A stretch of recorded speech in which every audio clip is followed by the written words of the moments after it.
Hey there, I'm Caden Rains, and today we're looking at the Lego Ideas Hocus Pocus house, based on the movie of the same name.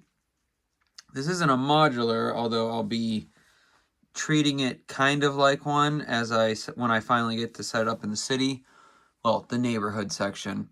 But for now, let's take a look at the set, the minifigs it comes with, and all of that fun stuff. So this front gate is also a side build, but it acts as the minifig stand to display the characters of the movie. We've got Danny, the little sister, Max, the older brother and main character, Allison, the love interest.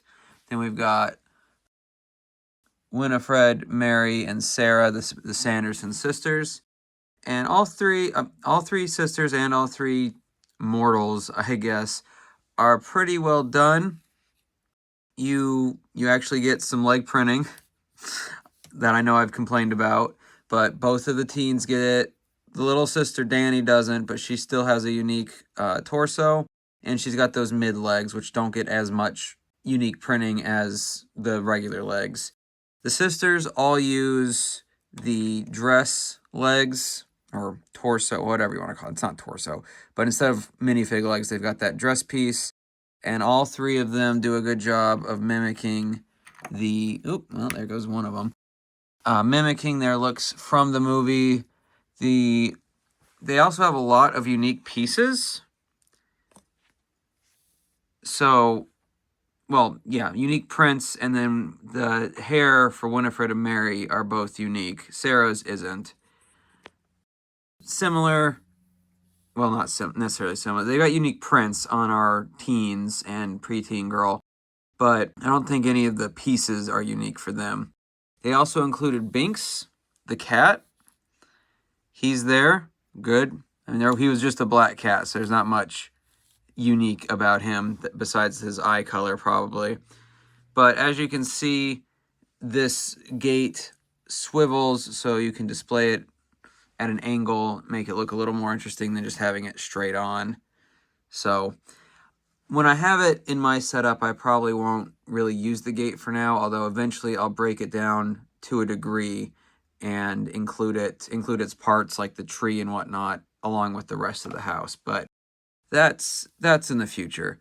One other point I want to point out before we move on to the house itself is that behind the sisters, we actually have their grave. Let's see if I can get this. Yeah, it doesn't want to come off. There we go. So all three of their graves, which I do believe we saw in the movie, not in the graveyard that they visited a couple times in the first movie, but it is neat that they recreated that because we don't get much with graveyards in Lego. We had a Harry Potter set and some of the Hidden Side stuff, but other than that, we don't get graveyards, even though we get skeletons and zombies and whatnot. So anyway, those are our minifigs along with the side build, and it's a nice little touch with the side build. I don't know how necessary it was, but it serves a purpose, which is more than I can say with a lot of side builds where it really seems like, hey, maybe you could have used those pieces for a better effect or more detail in the build, or just make the price go down a few dollars. In this case, though, I don't have any problem with it. So now that we've looked at the minifigs and the side build, that would be the entrance to the Sanderson house, let's take a better look at the house itself. So here's a look at the exterior of the house. This is not a modular style, although it almost fits the base plate. The only thing I'll need to change when I slip it into the city, well, when I get the neighborhood around it going, is that the tiles on the side along with the holders for these vines will need to go away, but that's a little thing to still fit on the base plate. So like I said, this is a dollhouse style instead of a modular style house, which I think for a two-story is fine. I don't really like that in most builds, but like on the firehouse for the Ghostbusters, it's dollhouse style, and I keep telling myself I'm going to change that, but I haven't gotten around to it. So It's a pretty good size, even though it probably wasn't their consideration for the way I wanted to set up a Lego city, but it gets the effect of the house from the movie, and even if you didn't know that house, that movie, I guess, it still looks good. I've put it on I've lightly placed it on a beige base plate because it's supposed to have kind of like a rundown feel. So when I set this up for the city in the long run, I'll make a pseudo sidewalk, probably more like a path, and then put some of the weeds and that tree from the side build and whatnot. But just something to kind of play with the look of it. So the front detail, stickered door, stickered plate, which is talking about the Sanderson Witch Museum, which is what they've converted the house to in the movie from the time of the Sandersons to the present. There's stalks, which I can't remember if they actually had that in front of the house in the movie. I know that's not what the witches were put in. They were pretty quickly captured and hung, so I think that's just for effect. This is a side little build. It is connected, but it's connected by Technic pins, so it's not really part of the main build of the house, but it's, you can't really tell that without looking close. The side has pretty good roof effect. You can definitely tell that it's supposed to be old and coming apart and not really cared for anymore. The back is part of that dollhouse effect that we'll get to in just a second. And then the side has this water wheel effect, which you can spin, and the point of that is that it causes the magic smoke coming out of the chimney to go up and down. So that's a neat effect. Is it necessary? Maybe not, but it's not a problem for me. So that's the outside. Let's take a look at the inside. And to do that, there's two ways. So first we're going to do the side way. That's mostly for looking at the upstairs. And then we'll look at the back way, which is mostly for the main floor, at least as far as I'm concerned. So this is the side of the roof we're going to look at. Technically, you can get in through both sides, but one of the additions built after this part of the roof went on the other side keeps it from being as accessible. Plus, the chimney blocks it a little bit too. So this is the side that's intended. So you can just lift it up, and there you go. So that gives us a better look inside. So we've got the Sanderson Sisters bed with there's some more stickers, and there's the skeletons hanging from the cages. These are the same cages that the two bullies were put in the movie. So part of me just imagines that those are the bullies left to die because they were just left there to sing "Row, row, row your boat" in the movie, which is, I guess, not a happy thought, but whatever.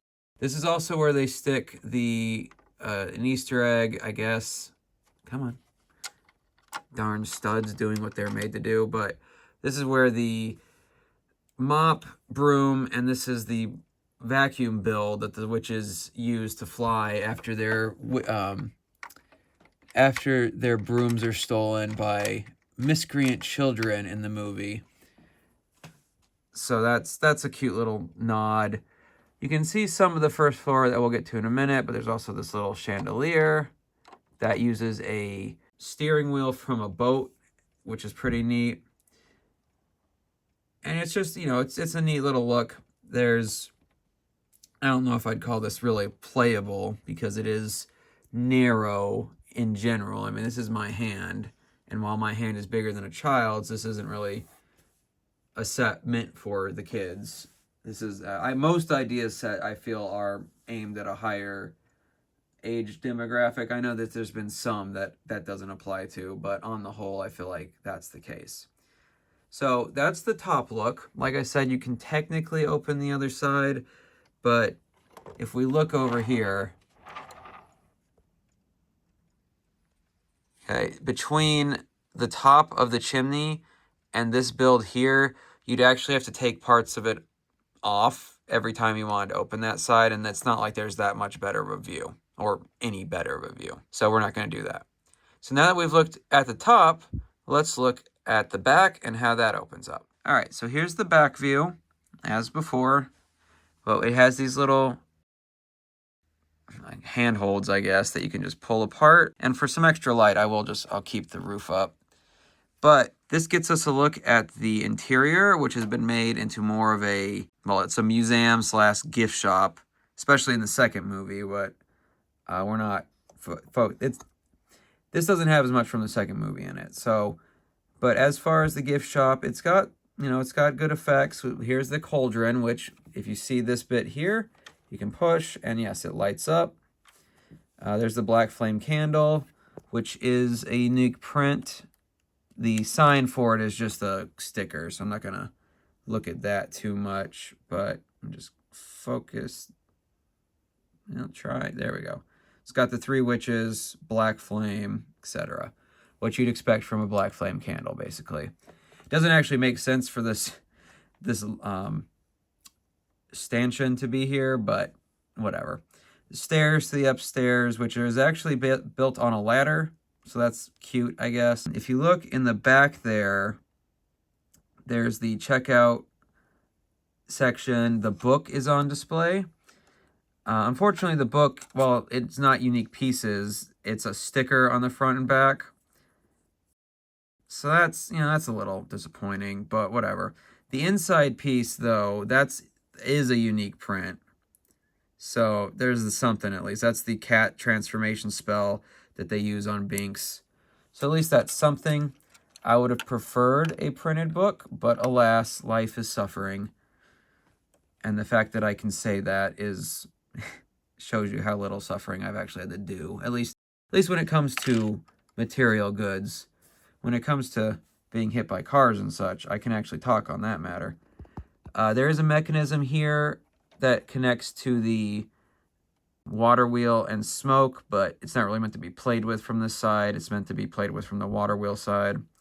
So, and there's even on the checkout line, there's a stack of like gift cards and, the junk you expect at a gift card, a checkout lane. We'll have to disconnect it to get to the last part. So let's do that. And then we'll be through the house. So here is the side of the house without the side room attached. It has the Technic pin holes on the top and bottom, but it only uses Technic pins on the circular kind on the bottom. The top uses the axle rods just to sort of hold it in. Well, like to give it leverage, I suppose is the wording I need to use. So it does click in, but it's not like super strong. I mean, I don't think it's going to fall off, but if you're carrying it, I'd be careful. But looking at the side build, we just have another little section. Technically, the inside of this, well, the roof of this moves, but I don't think it gives you that good of a look inside, which is why I still took it off. This gives us the hearth, so the fireplace. Oop, the poker got shifted. There we go. Where there is a pot above the fire, and this is kind of dark, but in the movie they put Binks in that bag and hang him above the fire to torture him at one point, and I think that's what the reference is. I don't remember anything special about that chair, except that it's where they put the kids they wanted to eat, what they wanted to suck the souls out of, so there's that. There's just a little stand here. I can't remember that being anything specific, and it's just a little stickered piece of wood, basically.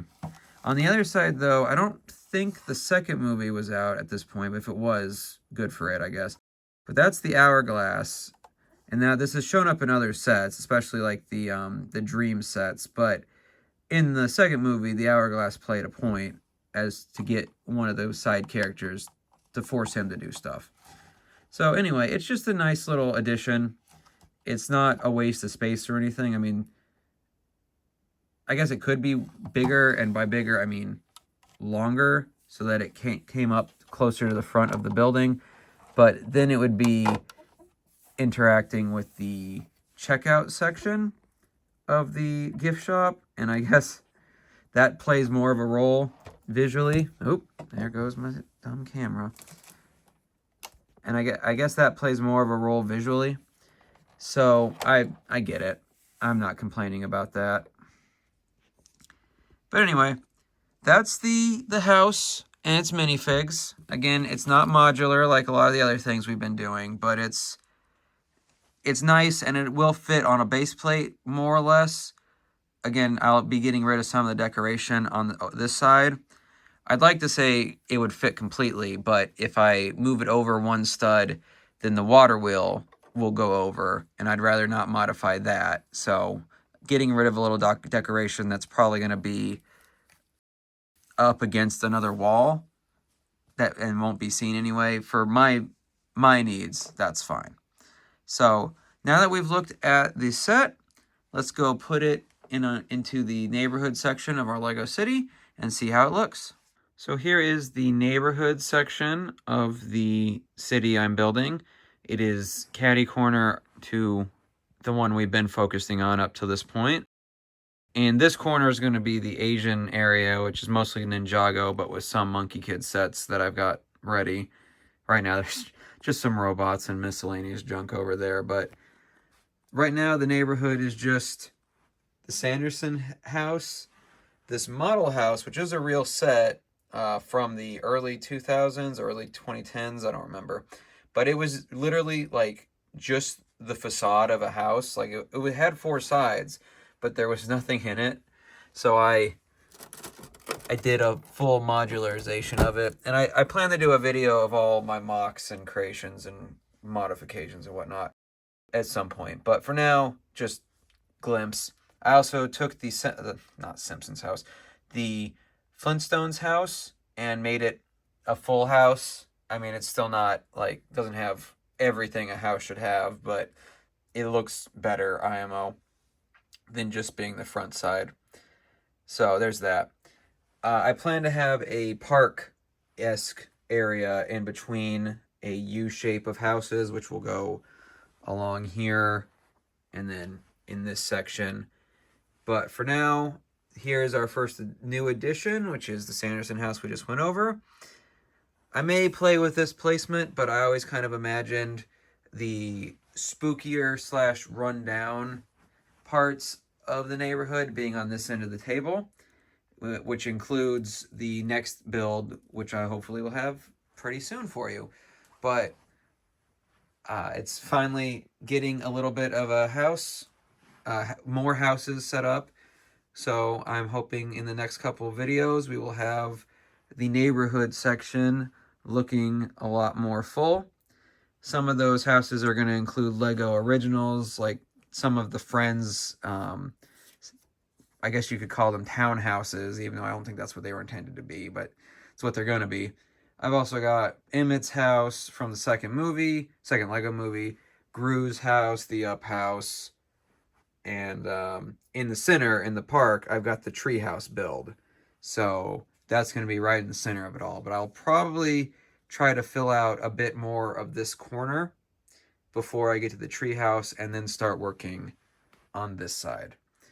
So that's the plan for the time being. I hope you enjoyed this trip into my basement. If you've got any suggestions for my Lego City layout, neighborhood, or city proper, let me know. I'm always interested to hear from you guys down below. But otherwise, I hope you had a good time in my basement, and I'll see you in the next one.